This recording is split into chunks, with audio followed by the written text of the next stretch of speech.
Hey, what's up, Couch Potatoes? We are back for another weekly wrap up. Today is June the 29th of 2024. Lots of fun things going on. I am Mike, and this is my lovely wife, Patience. Patience, how are you?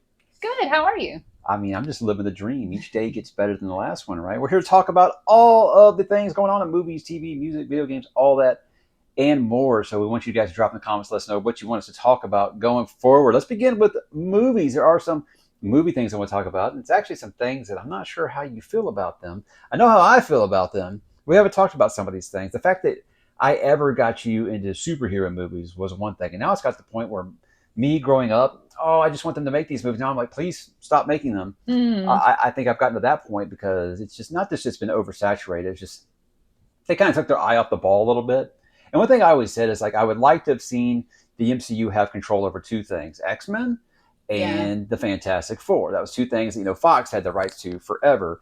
And well, they finally got those back, and now that it's finally happening, we got some details on Fantastic Four. It's going to take place in the 1960s. So I think this is going to take place before everything that's happened in the MCU up to this point in the story. My question to you is: are you even interested in the MCU anymore? I mean, is this anything that you're interested in? In general, no. If you're pulling out these kind of names that I know, Yeah, yes. If it's going to be something fun like Guardians, definitely yes. Deadpool and Wolverine. Yeah, Yeah, something fun like that where I'm not being slogged down by I feel bad that I'm not the best hero.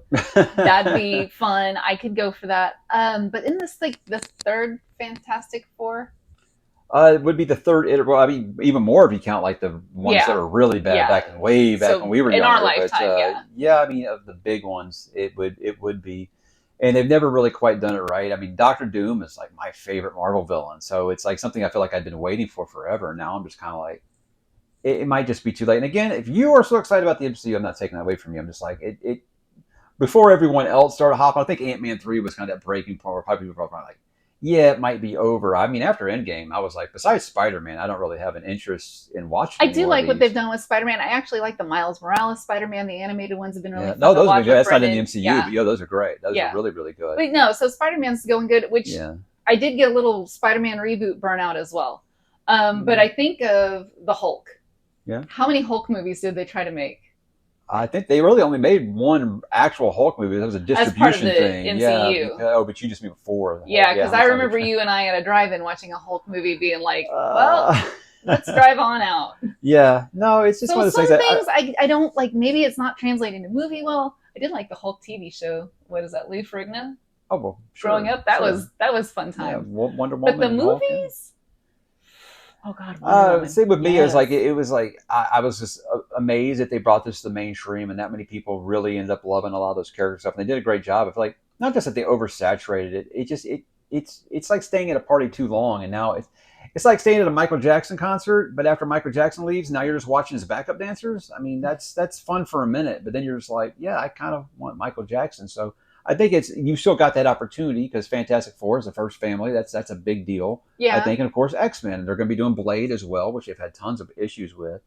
So I would say like I'm out for good, but really for me, and I think mostly us. I don't want to speak for you. I felt like Guardians 3 was kind of like our farewell. It's what it kind of felt like. Felt like that was because Endgame. We watched the Spider-Man movies because those felt like they stood like honestly This the last Spider-Man, Spider-Man movie just oh, felt like a hat tip to all the other Spider-Mans right, as that was well. so beautifully done, Yeah, I thought that was beautifully great done. because it stood alone. It didn't have to be connected to the MCU really. But I feel like Guardians because we do love the Guardians movies. Just felt like that kind of felt like the end for me personally. But I'm I, not saying I can't ever I'm come open back. to it. I'm open to watching the trailer, seeing how it shapes up, and I'm not closing the door on anything. I mean, I've waited for a good Fantastic Four movie, and look, I like some of the X-Men movies. I mean, obviously, it's gonna be hard for me to see anybody besides Yes, as Logan, yeah. but it's just it's tough for Hugh Jackman. I was blanking on his name for a minute. That would be tough, but it's like no matter who it is, it could be somebody great that they get, and people are just going to compare him to Hugh Jackman. That's rough, but That's going to be tough. But then think about what is it? Heath Ledger coming out as the yeah, Joker, and sure. who's going to I be always say better than Jack Nicholson? And Jack Nicholson coming out, or who's going to Cesar be better than Romero. Cesar Romero? Yeah, I mean, yeah, who else is going to white out their beard? yeah. That's a power move. It's one of those things where I don't think that I could be drawn back in at this point. I feel like I'm just a bit jaded on it at this point. but I've never seen a faithful to the comics, like straight up Yeah. faithful to the comics version of X-Men on screen. So if they did that right, I could I'll be. say, and I didn't read the comics, but I did watch the 90s Yeah, cartoon, yeah, and yeah. That that was was my faithful. Yeah, X-Men. And so when I'm watching these movies, I'm like, nah. yeah. I mean, they're finally giving Hugh Jackman Wolverine's helmet in the one with the Deadpool coming up. Oh, So yeah. yeah, Yeah, I finally. do want to see that. Finally, That'll be that fun. looks like fun. Yeah. How about Twist? Now, look, Twister was written by Michael Crichton, the original movie. People don't realize that Michael Crichton was just like amazing in the '90s. Everything that guy touched kind of turned to gold. And I saw the trailer for Twisters I don't understand. in the Super Bowl, and I was like, "You're not going to write it better than Michael Crichton. Why are you doing it?" And I didn't know if it was a sequel, if it was a reboot, or what. I think it's just it's, I guess, a remake. I'm not sure. I'm not really still not sure if it's really connected at all. I'm sure they might have some kind of hat tip to it. But it's actually tracking right now for a pretty strong opening, and I guess I got to ask: are you even planning to give it a chance? Because I'm not saying that the original movie is sacred. I'm just saying it was such Yeah. an amazing concept by Mr. Crichton. I don't know that they can write anything better. I expect just a big old CGI fest. Not that the original didn't have some of that stuff, but I don't know. I feel like with something like this, you always got to do it better. Let's do where like 3 twisters merge together, make a mega Sharknado twister. time. No. Yeah. So, are you even interested in giving this a shot? Or? Am I going to run out in theaters to go see it? No. Am I going to be like, hey, when can we watch that? Yeah. No. But if it comes on, am I going to turn it off? Also, no. Yeah, I think But I think this might be what planted this idea in my head to have Brendan watch Twister, the original. Mm. I think he's a little science guy. He's into weather and stuff like that. I think he'd really enjoy that. Me almost dying an actual Twister that ran down 290 in Houston here a few weeks ago. That got my interest up a little bit. I drove through it too. We were for some reason in separate cars, and I have the mom-mobile. I fared okay. Hey, we're still here somehow. I don't. Again, I'll give anything a try. Usually, I got to that point with a lot of remakes and reboots where, like for example, guys, I love Footloose from the '80s, and a lot of my friends were complaining when that Footloose remake came out. And that was the point where I just said, dude, just stop seeing them. I've never been the rage hate guy. I'm going to watch something. Hey, I'm over that. If it's not for me, I'm just not going to watch it. But with this, I don't feel like I'm just like, oh my God, you're ruining my childhood kind of thing. Like I said, I don't think Twister 1996 is some like staple of filmmaking. It's a good movie. And Bill Paxton, R.I.P., gone too soon. Yeah. I did enjoy the movie. Again, I just think this is a concept that was great because of Michael Crichton being the writer behind it. I'm not sure that there's someone who's going to do it as good as him. At least the science isn't going to be as good. But I don't know. We'll see. Again, I never say never on these things. You know who else never says never? Mel Gibson and Danny Glover when it comes to making another Lethal Weapon. They've been talking about Lethal Weapon 5. And here's going to blow your mind. And you remember, I know you were never really big in the series. I was. When Lethal Weapon 4 came out in the late 90s, guys, it's been 25 years since Lethal Weapon 4 came out. And at the time, we were like, they might have waited too long. It turned out to be pretty good. It did turn out to be pretty good. It was a good continuation. That's what I thought, like, with this, is that Mel Gibson's like, we're not going to come back and do it just for it to be trash. We're not going to do it just because of that. Sure. We're only going to do it great. Mel Gibson's been trying to get this off the ground for a while. He's now saying that, since Richard Donner did pass away, he's saying that he wants to direct this, that they've got a screenplay they like. Him and Danny Glover come back. I don't know about any of the others, Leo, and people like that. I imagine Chris Rock would be interested in coming back as he was there. And I don't know about Rene Russo. So I feel like they could do it. But my question is, are they too old for this shit?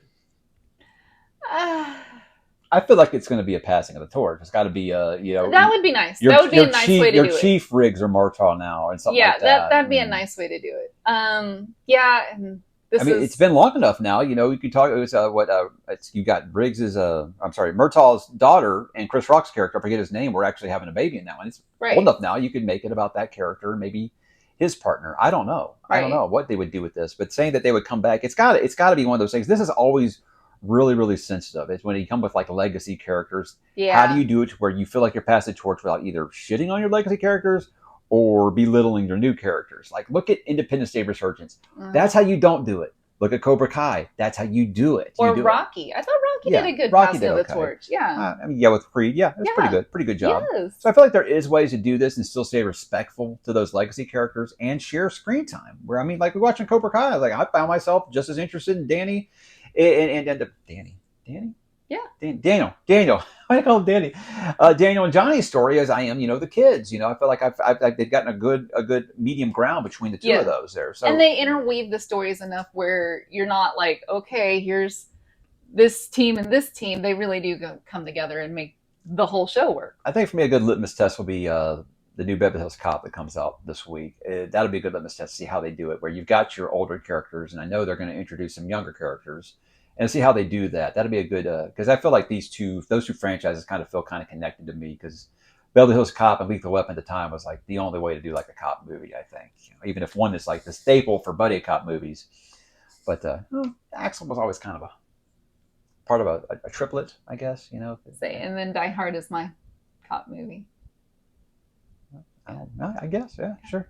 All right, but we'll see. But this, again, I hope for the best, expect the worst, I think. But I really think that Mel Gibson's really, really picky about what movies he chooses to direct. Yeah. So I don't think he's going to come back if it's just for a cash grab. I can't see that. He's not in paycheck territory, I don't think.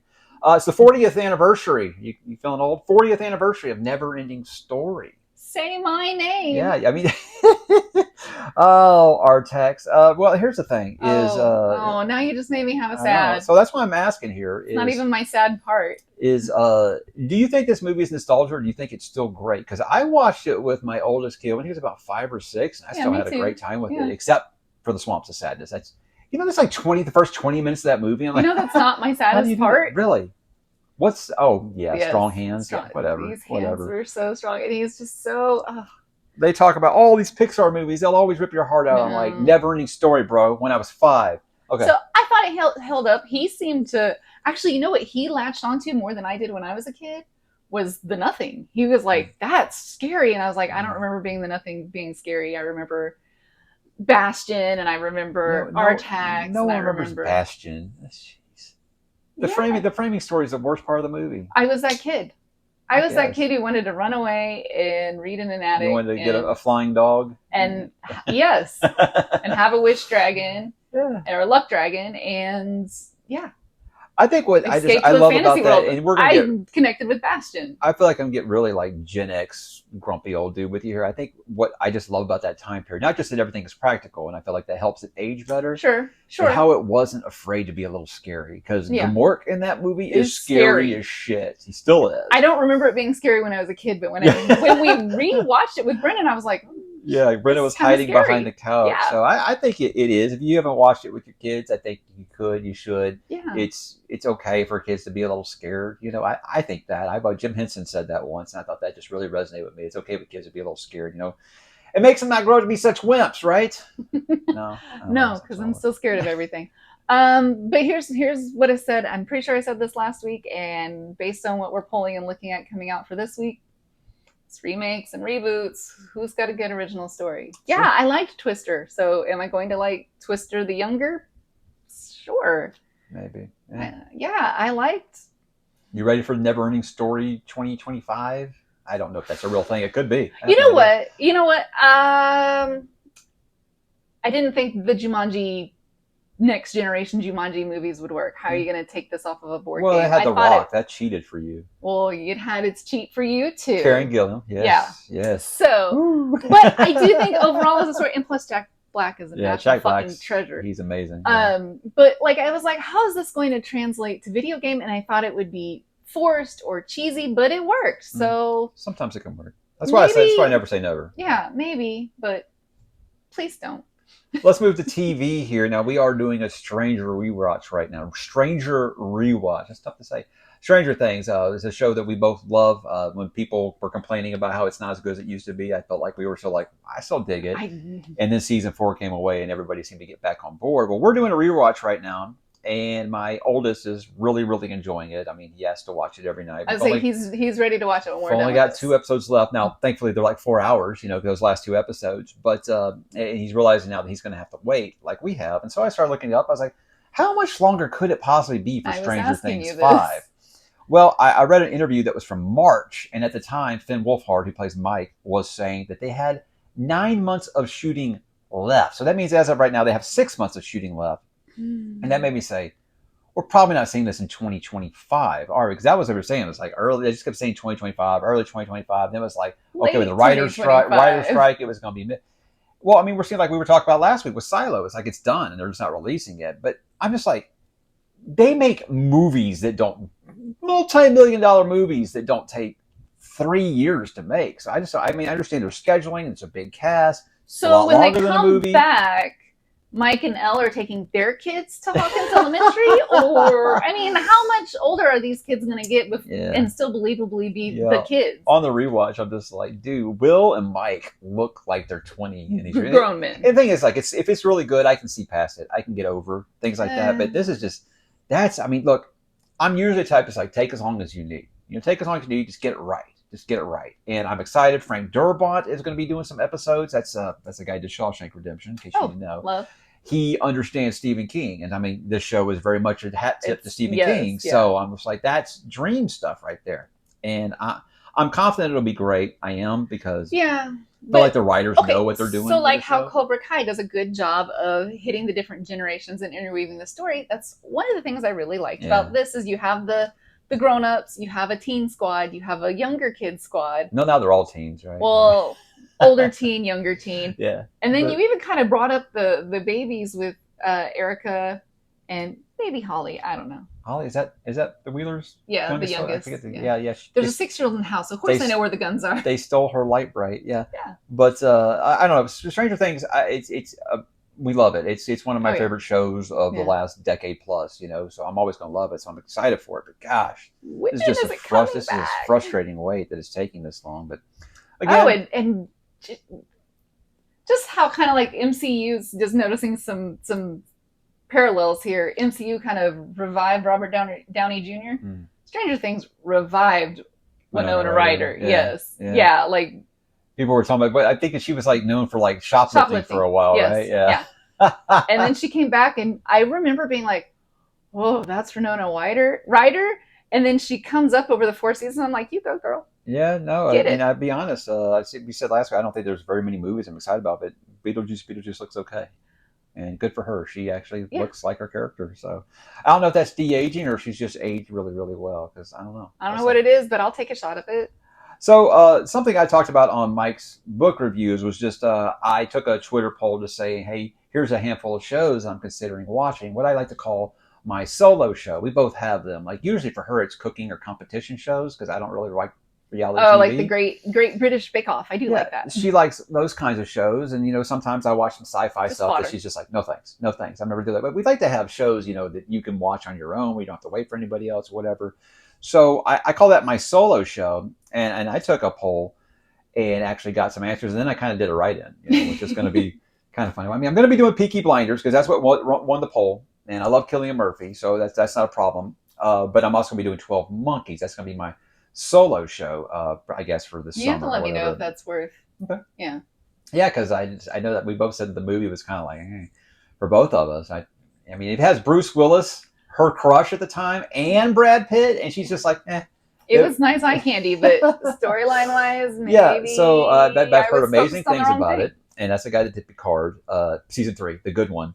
And so I'm very excited to check it out. But it got me thinking, what is going to be your solo show? You've got about 6 weeks left of summer before you have to work. What's going to be your solo show this summer? So I am finishing up Abbott Elementary. I got to watch an episode this week. I'll tuck in some more. But I don't have that much left on that. Don't you dare. No. Dog. Why? Go. Why would he be here? So Abbott Elementary, but I was kind of looking into that, and I talked about it last week. A lot of my solo shows are on hiatus for the 61st year between seasons. Okay, maybe not 61. Just feels like 61. Yeah.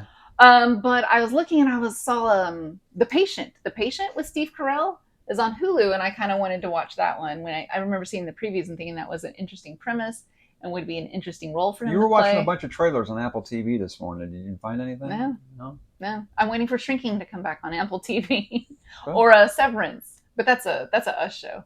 Well, I mean, it started as a solo show, and then I told her how great it was, and she was like, "Yeah, they did." Actually, that's how Stranger Things started. That's how Stranger You were like, Things "That looks started. too scary for me," and like after I watched 3 episodes, I was like, "Holy crap, you got to watch this!" Yeah. And then.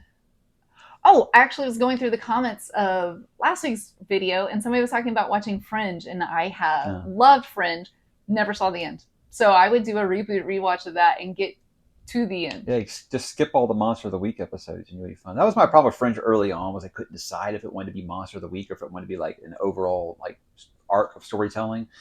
And it found like a good medium, I think, between. But like in the second season, they started doing like that parallel world stuff, and it was just awesome. Oh Awesome. yeah, So, yeah. I was gonna say I love that, and the intro but was the thing with different, that and it show is had the Zeppelin in the they background. always thought that it was going to get canceled, so they kind of Uh, shoot their shot. They just yeah, blew yeah. they blew their load there on season 4, I think, and then they had like an extra 10 episodes or something. It was just kind of like something that, at least that's what Nava told me, good friend of ours, that it was just like not as good because season 4 really was like they thought it was going to be the end, so they kind of wrote their ending there. But I don't know. You have to let me know if you do that because I own the complete series in Blu-ray and I still never. And I finished actually it. thought about coming up here and picking up maybe like rewatching Moonlighting or picking up something else up here.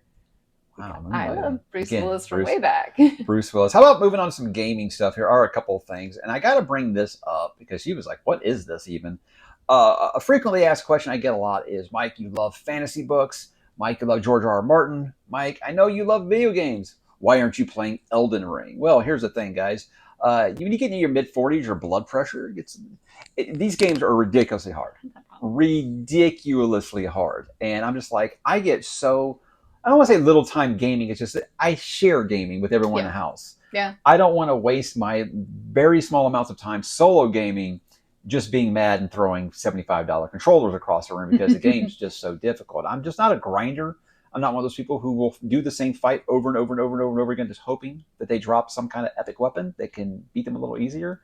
So that's why it's not. I'm sure the storyline's amazing. Again, if George is choosing to write that instead of the book that I want him to write, it's probably pretty damn good.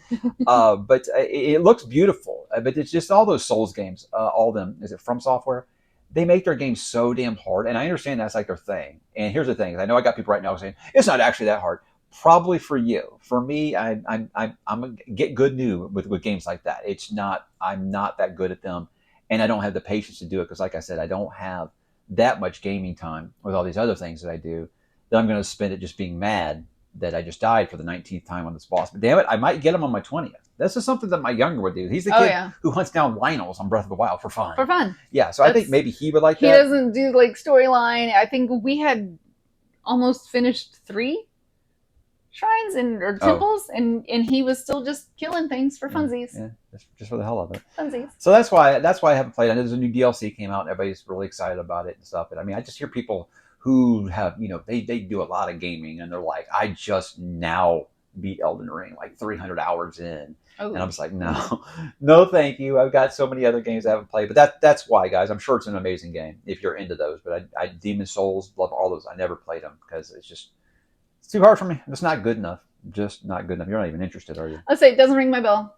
How about Avowed? Does Avowed get you interested? Because Avowed is being made by Obsidian. That's the ones that made Fallout New Vegas and I believe Outer Worlds. They're basically like a splinter group from Bethesda at the time. So if there's anybody that can make an Elder Scrolls kind of holdover until Elder Scrolls 6, what do you think comes first? Elder Scrolls 6 or Winds of Winter? Wow. The apocalypse. I'm kind of hoping Elder Scrolls 6, but because I've given up on Winds of Winter. Yeah. Well, the rumor is that the release date for Avowed has leaked. It came out from some blog like November the 8th. And they have been saying it's coming out this year. And what's really awesome is for people like us that have Game Pass. It's really awesome because it's day 1 on Game Pass. So that's excellent.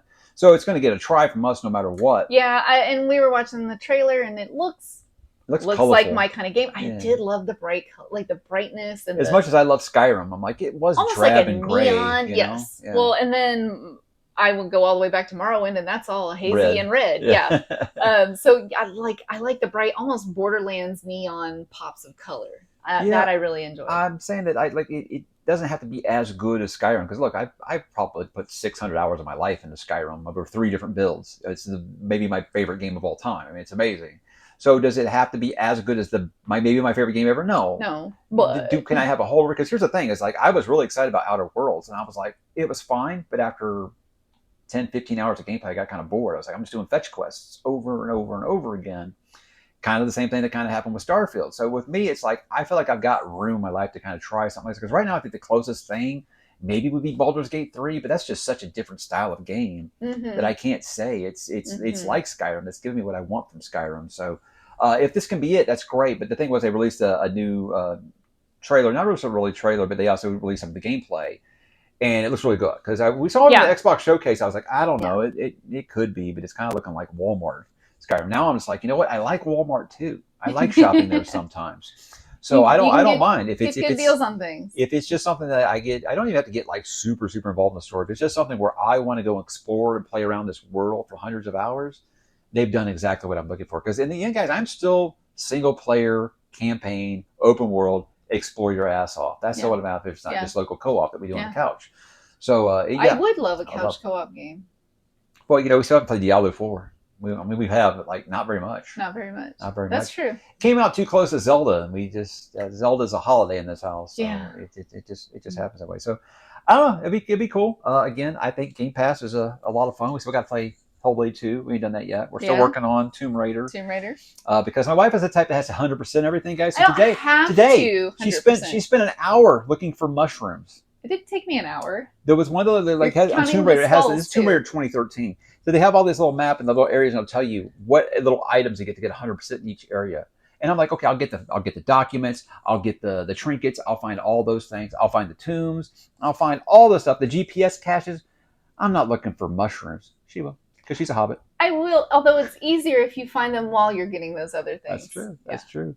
Well, that was this week. What do you got going on? What are you doing anything fresh right now? Anything new? Anything? I guess that's really much it. We haven't really done a ton this week. You playing anything different? No. I say we're still working on Little Big Planet or Sackboy, whatever we're calling it now. And no, that's not me. That's them. That's who she plays with the kids. We play Super Mario Wonder, I think. Oh yeah. As a family, that's pretty fun. But haven't really done that. Kids are doing like a Despicable Me kind of rewatch. This is the first time I'm seeing them. So we actually watched Despicable Me 2 first, and then we watched Despicable Me 1.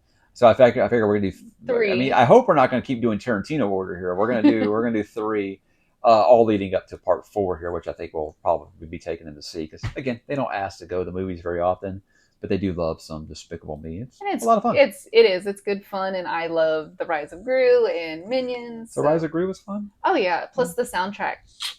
Okay. Yeah. All right, because Minions was like good soundtrack, but the movie was like I did watch that one. Yeah. My youngest. Oh man, he loved that. I would say if you were in this house and didn't watch it, that's I was back in school at that time with him at home. We watched that every day, so I know that almost as well as I know Cars 2. But that's a story for another time. So guys, we would love to know what you're watching, what you're playing, what you're listening to, what you're doing, anything at all. Throw out some suggestions. Yeah, always. She's still looking for a solo show. I'm good. Peaky Blinders and 12 Monkeys. I'll report back on that once I get a little bit into them. But I've heard that people tell me with Peaky Blinders you got to be careful. This is funny. With Peaky Blinders, you got to be careful. You don't really understand what they're saying. You've got to use subtitles. I'm like, that ain't no problem, Bob. That's all we do. I'm a reader, right? No, your kids are loud. You get used to watching with subtitles, and then your wife won't even go to the cinema anymore. She's like, I don't want to go see Dune 2 in the theater because there's no subtitles. Yeah. For the most part, I did understand it though. Yeah, it wasn't like the theater we did for part 1. What'd they say? That was rough. It was poorly mixed. All right, guys, drop in the comments, and we will talk to you there.